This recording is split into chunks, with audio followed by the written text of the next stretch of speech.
Good afternoon, everyone. My name is Jacqueline Bird. I'm the BOMA Greater Dallas Secretary Treasurer and the moderator for this session. When managing and working as a remote team, communication is critical and oftentimes in the form of virtual meetings. However, these virtual meetings bring challenges. In this session, we will cover how to lay the foundation for a successful virtual meeting. But before we get started, I want to thank our BOMA Greater Dallas Keystone partners for their support.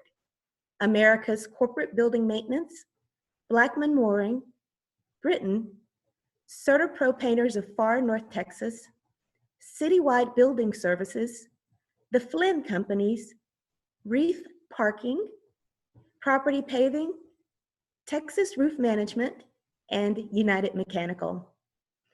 Our speaker for today's session is Andrea Droulers of Total Talent Management.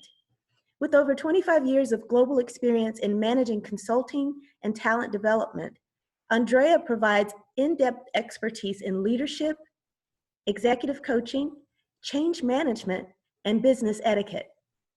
Before I turn this session over to Andrea, I have one reminder. This session is being recorded. Also, if you have a question for Andrea, send it to us in the chat and we'll try to get to it. So now on to our discussion. Good afternoon, Andrea. I'm going to turn it over to you. Thank you so much, Jacqueline, and welcome everybody. I'm going to go ahead and start my screen sharing. Okay, well, welcome everybody. We're going to be working with virtual meeting etiquette. This has definitely become a topic that is at the forefront of every company, and I think everybody that is, as we all are, working from home and facing so many challenges. So virtual meetings, for some people, this was very common as they were already working from home. For most of everybody else, this has become a new thing, and personally, I think it's been a great challenge because it has forced us to really have to embrace a lot of the great technology that is out there. As we get started, I'm going to go ahead and close my video off, and that way I'll take you through the presentation, and then as we get towards the end, when we get to questions, I'll turn my video back on as well. So actually what I'm going to do is I'm going to go to the top, and there I can go ahead and hide my video panel. So as we think about virtual meetings, some of the things, one of the important things is, why is this so important? And what we will be covering today are some of our best practices. So really helping you to set up for a meeting, to really think about this as you go through a virtual environment, as well as thinking how you can prepare. So we'll see it from two different sides of it, thinking about how you can, if you are leading the meeting versus if you're a participant to the meeting. We'll also talk about some do's and don'ts. I'm sure all of you have seen some of the memes that are out there, and you probably might even have some personal experiences around what you have seen, things that have worked really well as things that don't work as well. And then we'll wrap up our session with questions. So thinking about why we're doing this, really important as we think about presence. A lot of us always think about our presence related to our physical presence. And here what we really want you is to think about your virtual presence. It's just as important as your physical presence. And the reality is that people begin to evaluate us before any words are ever spoken. And really what that means is that when we're thinking of a virtual environment, the way that you set up your meeting, the way that you give information and communicate around how that meeting will take place is very important. The way that you show up to the meeting, so thinking about virtually how you log on to the meeting, whether you log in on time, whether you're prepared with everything that's required for that meeting, as well as your participation and follow-up. Your manners and etiquette are an attitude seen through actions and behaviors. And personally, I love this because I always think we think people judge us based on our intentions, and really the only way that people can judge us is based on our behaviors. So here I have a quote by Vince Lombardi. A lot of you, I'm sure, are very familiar with his quotes. But really, the message behind here, when we look at this quote, winning is not a sometime thing. It's an all the time thing. You don't win once in a while. You don't do things right once in a while. You do them right all the time. Winning is a habit. And what we really see here is the consistency. And this is probably one of the hardest things, and I think specifically right now, because we are working from home, everybody's working from home, and not always can we control that environment. So trying to set yourself up for success is important. The time that you invest in your preparation is very important as well. So thinking about the positive results of good etiquette when we're in a meeting, starting your meeting off on the right foot. So think about first and last impressions. So first impressions, starting off on the right foot ensures that participants and yourself, everybody feels that their time has been valued and they've been there for a purpose and the outcome is achieved. You're also maximizing your business potential by presenting yourself favorably. So right now, that's the only interaction that people are having with you is virtually. So it's very important that you keep your focus on that. And then it allows for clear communication and helps to build trust. Most importantly is right now, basically what we're doing is we're creating a virtual team culture, if you think about it, or we're even creating a culture with our clients, if it's external facing, of how we communicate and how we show up in a virtual environment. So let's take a look at some of the different types of virtual meetings, because it's really going to impact on the way that it's going to create an impact in the way that you use the tools and how you show up as well. So today, for example, we're using a webinar. So usually that's what you will find, somebody leading the webinar, everybody joins. It tends to be bigger groups. Everybody will be muted. We're not showing videos except for the person who is talking. So very common right now for updates of information, for learning some additional information. And then we have virtual meetings for team meetings. So those are probably the ones that we will focus on the most today. And team meetings can be all kinds of meetings as well. We can be talking about one-on-one meetings. We can be talking about work sessions. We can be talking about just a team check-in to see how everybody's doing.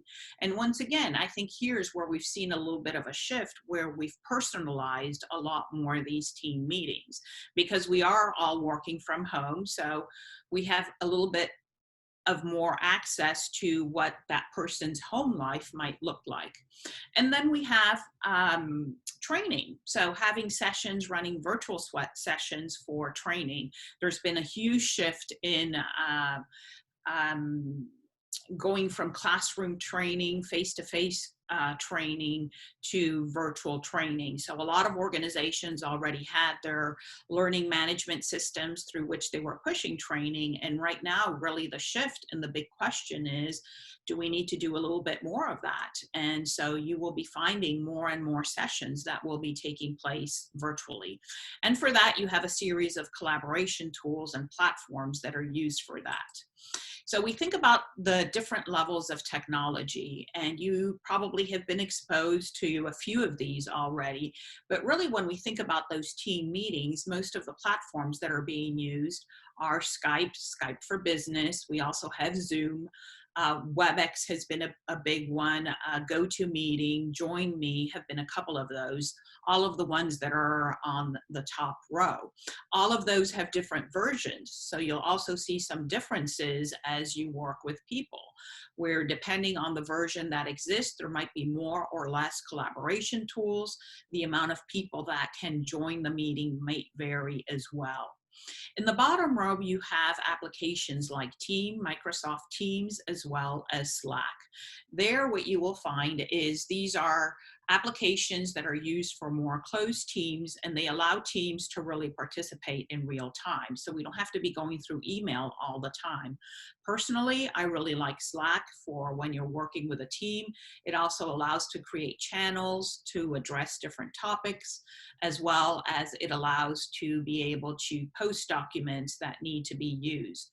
What I do caution you with this, and this goes back to our virtual etiquette, is since Teams and Slack Slacks tend to be more casual applications. Sometimes we tend to get a little bit more casual with how we show up virtually on those. And as a reminder, these continue to be work applications. So just be mindful of that in the way that you're communicating, as well in the documents that you're posting. And I think even now for teams to connect, we're doing a lot of things that we try to make them a little bit more fun, of maybe sharing some of our background of our personal life as well, whether that might be our pets or our children, or whatever that might be. And then obviously we have Dropbox and Google Drive that allow us to share documents. And these become very important when we're doing a virtual teamwork session, if you will, where we will have to, you might find yourself that you all need to be collaborating on the same document. So let's start talking a little bit about everything that entails a virtual meeting. And before we start off, we'll use a little bit of humor.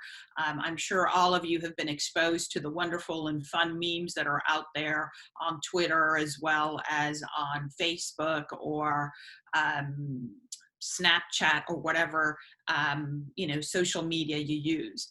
So Isaac Newton discovered calculus while in quarantine. Shakespeare wrote King Lear, and we will learn how to unmute your computer microphone during a Zoom meeting, and a lot of other fun and good information as well. So here really is where I think that a lot of the success of leading and participating in a virtual team meeting lies. So usually when we are in a meeting or we're preparing for a regular meeting in a physical location, we would spend a lot of time preparing our content, putting an agenda together, and then thinking about how that meeting would take place. It is even more critical when we're thinking about a virtual meeting in doing this, because it's really going to establish how you will run that meeting, as well as how you will create engagement from the participants in the meeting. So here's a quick template for you to follow when you're thinking through the meeting that you would like to hold. So the first thing is to identify the purpose of the meeting. What is this meeting for? What will my call to action be at the end of this meeting? And that's going to help you to identify a series of things. First of all, who should attend the meeting, because we want to be careful with people's time. We talked about, especially right now, people are balancing work and home life, homeschooling, whatever additional responsibilities they might have at home. So when you're thinking about how to plan to accomplish your objectives, is to really think about, do I want this to be a collaborative meeting? How am I going to get people to collaborate? How many people should be on the meeting so that I do get some good engagement and there's rich discussion? The scheduling is very important. This is where we're seeing a lot of the trouble, where people cannot log in. They have the incorrect password. So you really have to be careful about how you send that invite. So fortunately, it's easy to schedule using a calendar integration. Actually, even Outlook right now, they've incorporated that you can upload the Zoom application so that you can calendar directly through there. And then sending it out through the email invite with a calendar, so it's on people's calendar with the link, with all the information that they need to be able to log on. And then if it is a meeting where you would like to know how many people are going to attend, with an RSVP deadline, that's important as well. So these tend to be the things that as we're all working through virtual technology and being able to work together with this virtual technology, we need to keep in mind. You want to make sure that you send the agenda prior to the meeting as well, and any pre-reads that might be needed, documents that need to be reviewed, or any information that you feel will help people to prepare to be on that meeting. And here also you will set roles. So what that means, some of the questions that we got prior to this webinar was around, how do I create engagement? So instead of you facilitating or leading the whole meeting, engage the people that will be in that meeting. So part of the roles that you can establish is who is going to be taking notes, who potentially is going to be taking notes on the action items.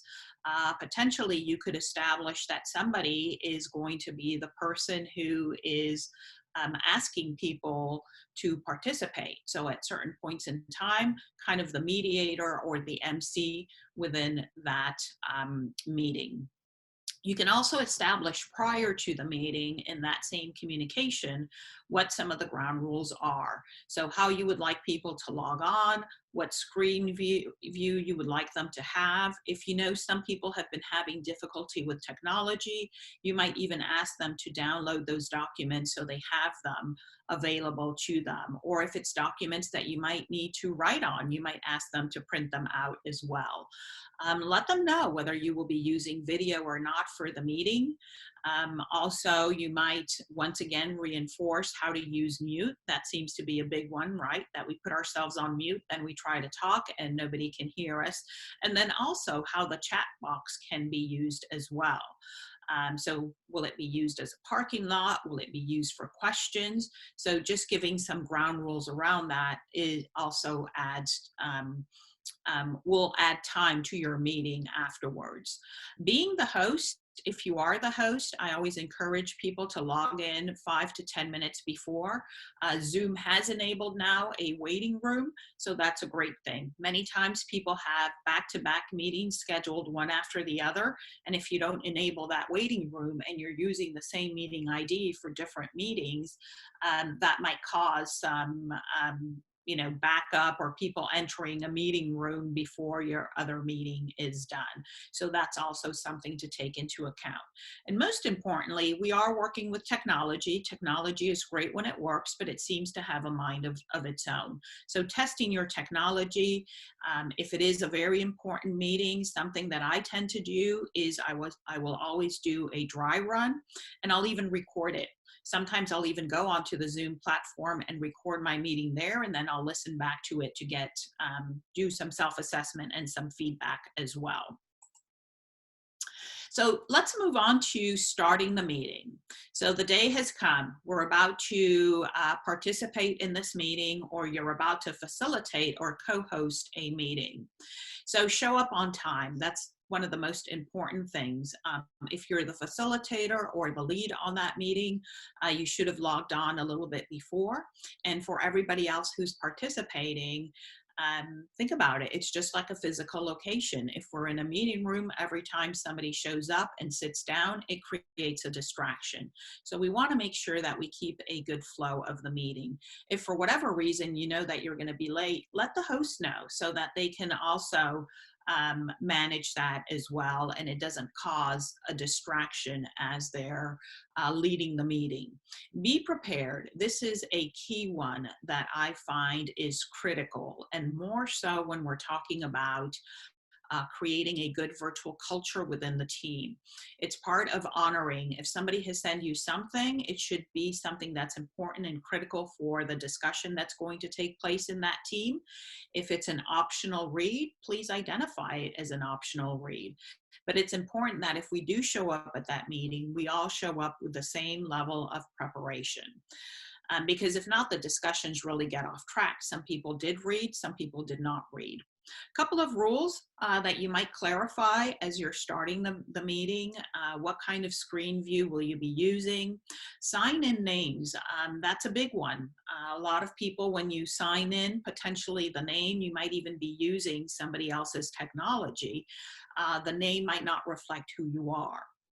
And so one of the features that we'll talk about a little bit later is where you can go down at the bottom in the bottom toolbar, and participants, you can change how your name shows up on the screen. Have all the documents ready that you will be needing to be able to screen share. Talk about video, how that will be used, how the mute will be used. As well as chat. Phones is a huge one, so make sure that you have disabled any kind of phone connection to your computer, whether it's that you receive calls or receive text messages or noise when emails are popping up. And then talk a little bit about the rules of engagement. This is one of the biggest areas where you can make sure, set the expectation of how people will participate. Set the expectation as well of how you will encourage feedback during the meeting. If you are the host, connecting people when you're starting off is really important. So welcoming people, probably doing an individual check-in, just adding a little bit of that personal touch, especially with remote working right now. That's something that people really miss, and it's important to be able to build that in. Start off by reviewing the agenda, making sure everybody knows how the meeting will take place, what are the topics that will be covered. Talk about breaks. If it is a longer meeting, I always say if it's a meeting that's extending over an hour, you should probably have a 5-minute break. You might even have a slide built in for that. And then remind people at the time that they need to come back from that break. Establish what the roles will be. I mentioned that before. So talking about who will be taking notes, how will those notes be sent out. Sometimes you can even use the chat box for that, and then that can be copied and sent along as well. And then honoring time. This is probably one of the most important ones. It's very tempting to extend if there's a great discussion going on. You might touch base with everybody and make sure, let them know, make sure that they're available to extend the time, and if not, letting them know that they can log off as well. So during the meeting, continuing, and we'll talk a little bit about post-meeting as well. Follow your agenda. Keep the conversation on topic. Use your chat box as the parking lot. You can copy and forward that. I mentioned that before as well. You can also enable Q&A, which is separate from the chat box. And if you are using that chat box, remember that you can do it in a private way where you're just sending a chat to one specific person. Usually it's to the host. Or you can do a wider broadcast to everybody. Check in, encourage feedback. So always pause as you're in that meeting to make sure that people can speak up. Now, we all know that many times we'll say, does anybody have any questions, or what comments do you have? And we tend to hear those silences. So I encourage you to ask direct questions, have questions prepared, so that you can ask people directly. And if you do have somebody taking on that role, they can make sure that all voices are heard. This is really important because we know we have different personality styles, we have different learning styles, we have different communication styles. So you will find that people who have a preference for extroversion will tend to speak up. People who have a preference for introversion will probably be quieter. So you want to create a good balance in that discussion, and it's going to be part of your role as the lead in that team, or if you have taken on the role, I call it, of Yoda, trying to get everybody to speak up. If it is a brainstorming session, you might even have somebody who's playing the devil's advocate. And so you establish that role and make sure that that person knows the boundaries of that role. So it's really important here to set up those guidelines and have those discussions with people, so there's a clear understanding of what everybody's role is during that meeting. If you do have the functionality, one of the features that I personally really like is polling. It allows you to get people's opinion. You can set up different polls, and that gives you information that you can use. Always leave time for questions. Sometimes, especially in these virtual environments, we need a little bit of more time to kind of process information that we're seeing. If it is a PowerPoint driven meeting, we're reading a lot. We're using a lot more screen time that we're used to in these meetings. So it's important to leave a little bit of time so people can process the information and come up with questions, clarifications, or spend time in identifying what the action items are going to be. So before you wrap up, make sure that everybody is on the same page. List actions, identify what the deliverables will be of that meeting, what the due date will be, as well as who will be responsible.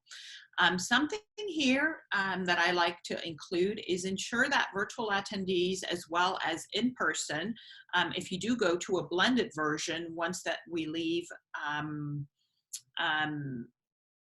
the work from home, what will probably take place is we'll see a lot more of blended versions of meetings. So here you have to really balance out if you have somebody in person versus somebody who is just calling in or logging in. So making sure that those responsibilities are assigned as needed. As soon as the meeting is over, send the notes. Include everybody who attended. Something that is always very important is attach or include a link to the material shared, as well as any material that's generated during the meeting. So some of these platforms have some really great collaboration tools, and we'll take a look at that at the end, such as whiteboards that you can also use and save. Just think of them as if they were a regular whiteboard or a flip chart. So it's a great way of being able to generate ideas, keeping track of discussions as well, and everybody can see them as you're using them.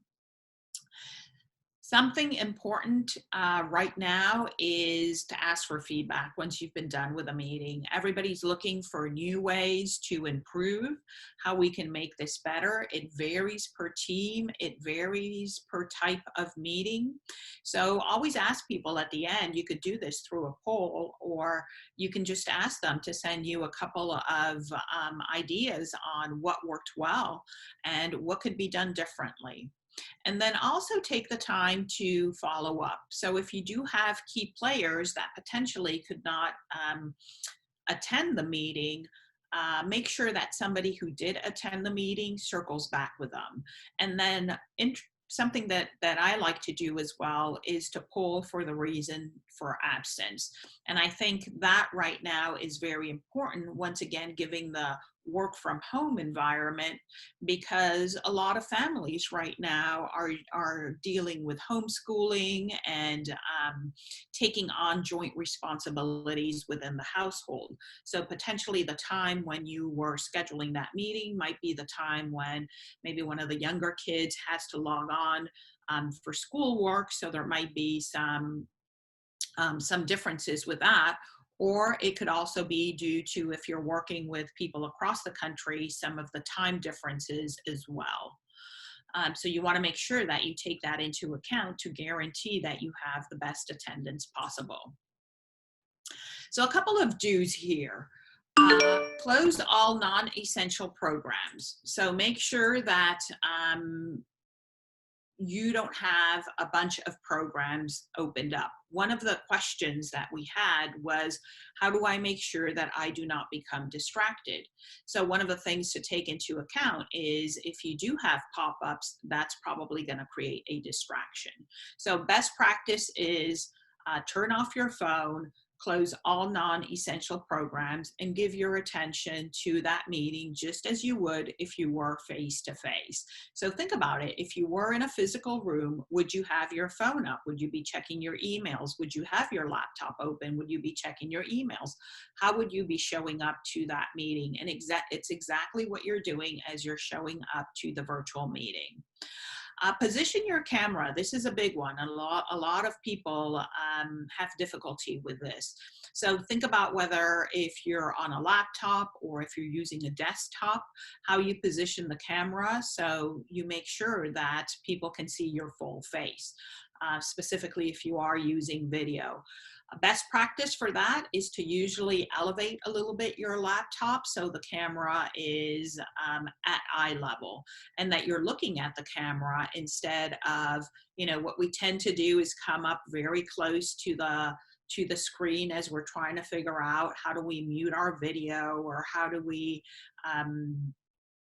get screen share going, or how do we use some of those features. Speak clearly, an important one as well. If you are having trouble, make sure that your volume is up on your laptop. A lot of people have also opted for adding on a microphone. If you do have an environment that you really can't control the noise as well, consider getting some headsets that you can use. I know for me, that's something I've always had a home office and I work from there very well, but lately they were paving my street, so that was creating a lot of noise. And even something as simple as my home office is located above my garage. Well, usually I was home by myself when I was working from home, so I didn't have any problems. Now that everybody's at home, every time somebody comes in and out, I can clearly hear that garage door opening, and it becomes a little bit of a distraction. The stay seated and stay present, that's a big one.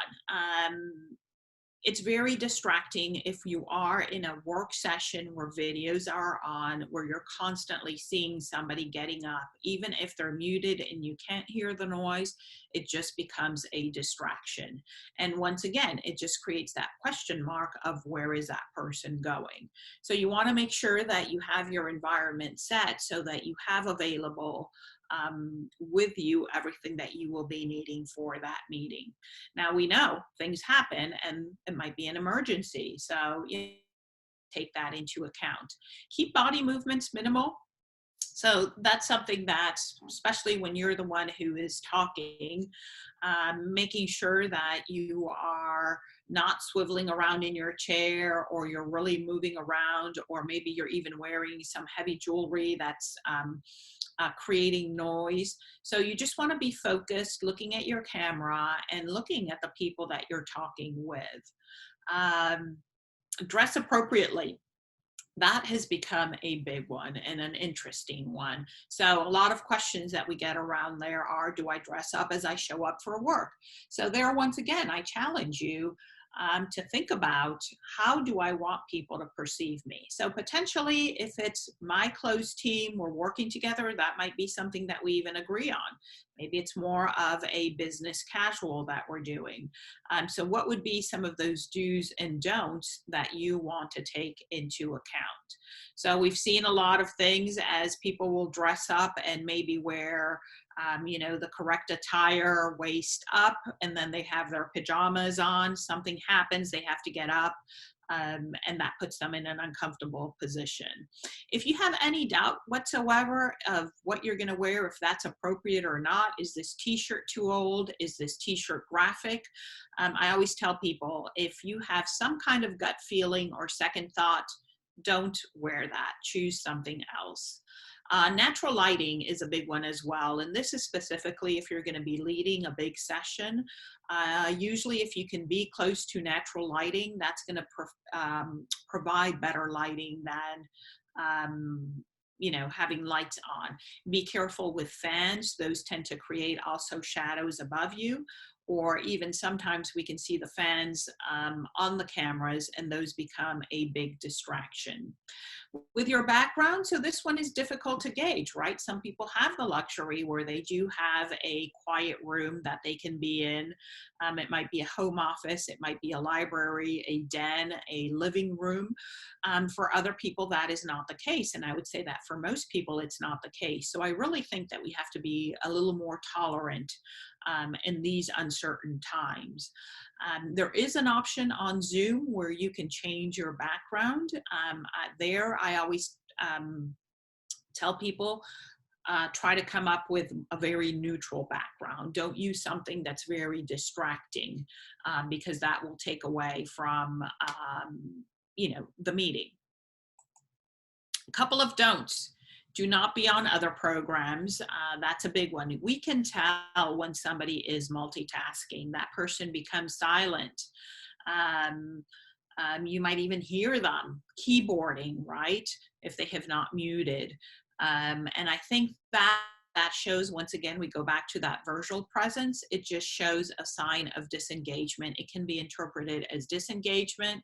It can be interpreted as, we don't know if that person is there or not. Have they left the meeting?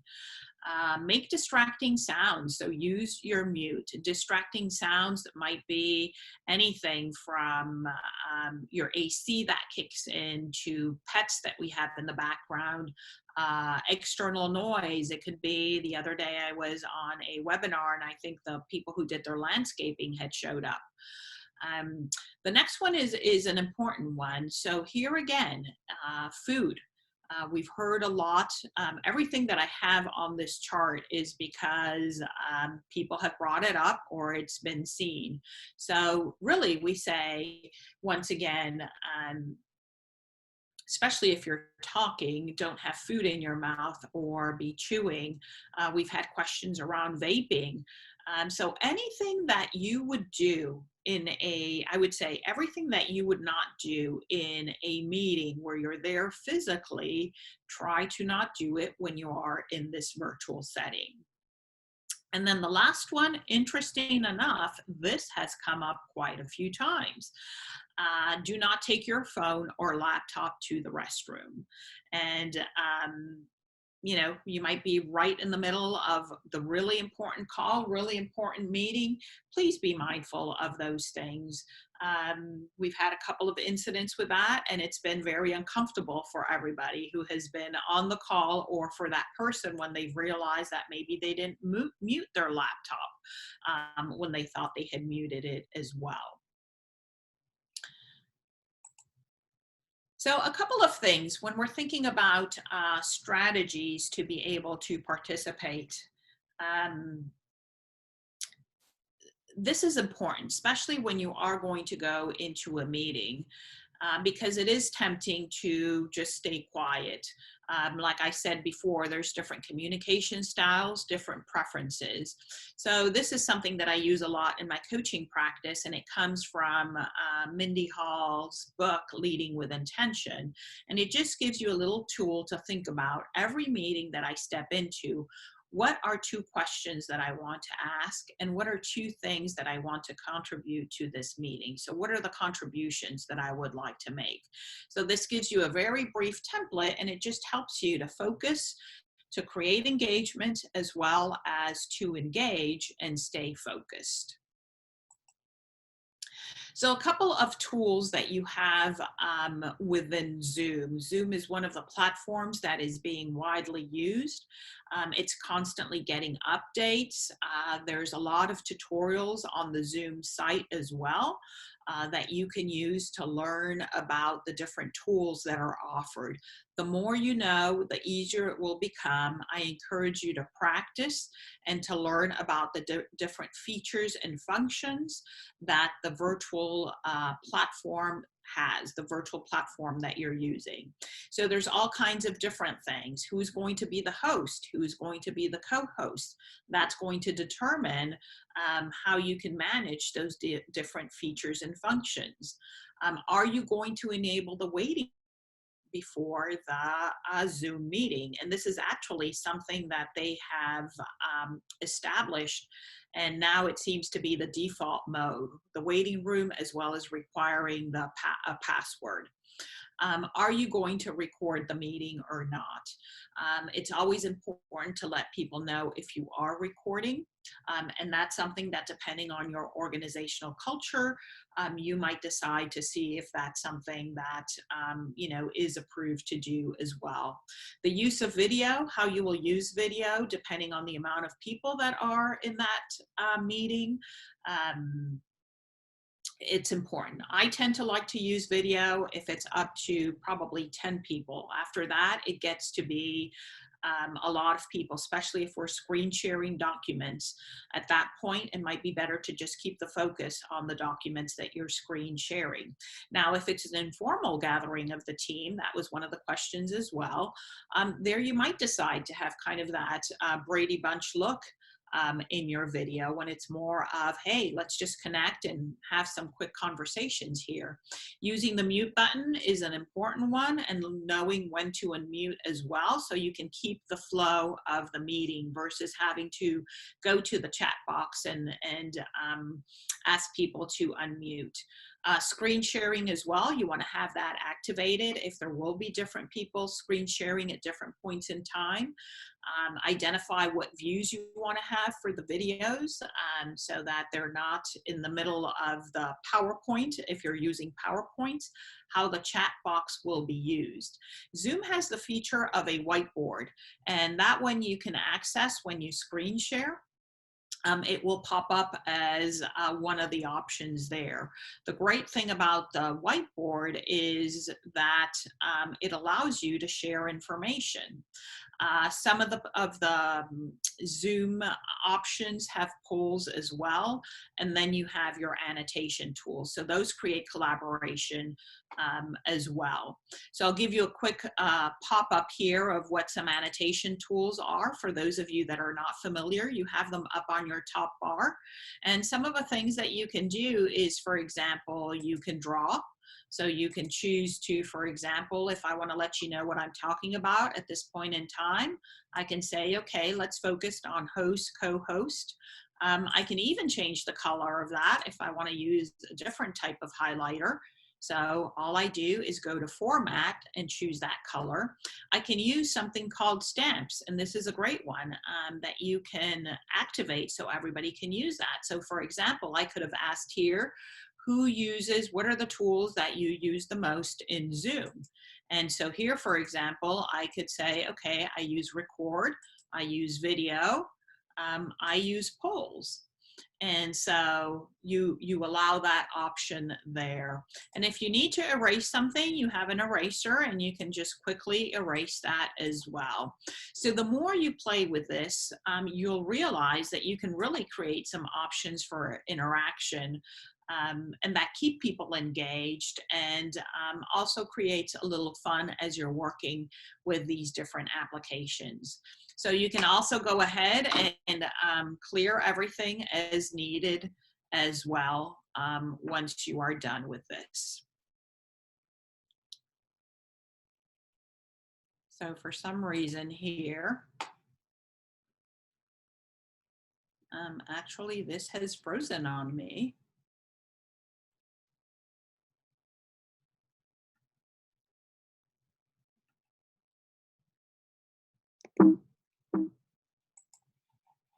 I'm having a little bit of technical difficulties here, but we've actually reached the end of my presentation. And what I wanted to do now is open it up for questions. So I think Colleen was keeping track of some of those questions as well as Jacqueline.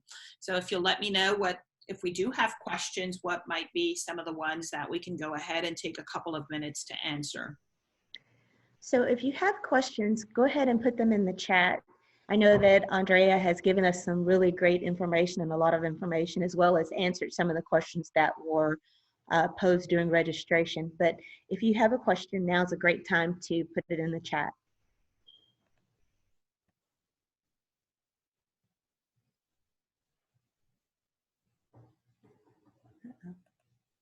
Okay. Well, Andrea, we don't have any new questions that have popped up in the chat. So I'd love to just say thank you so much. It's just always a pleasure to have you, and we appreciate your time and your expertise today. I also want to thank everyone for joining us today and for everyone who submitted questions earlier. And then I want to send many thanks to our BOMA Greater Dallas Keystone partners for their support.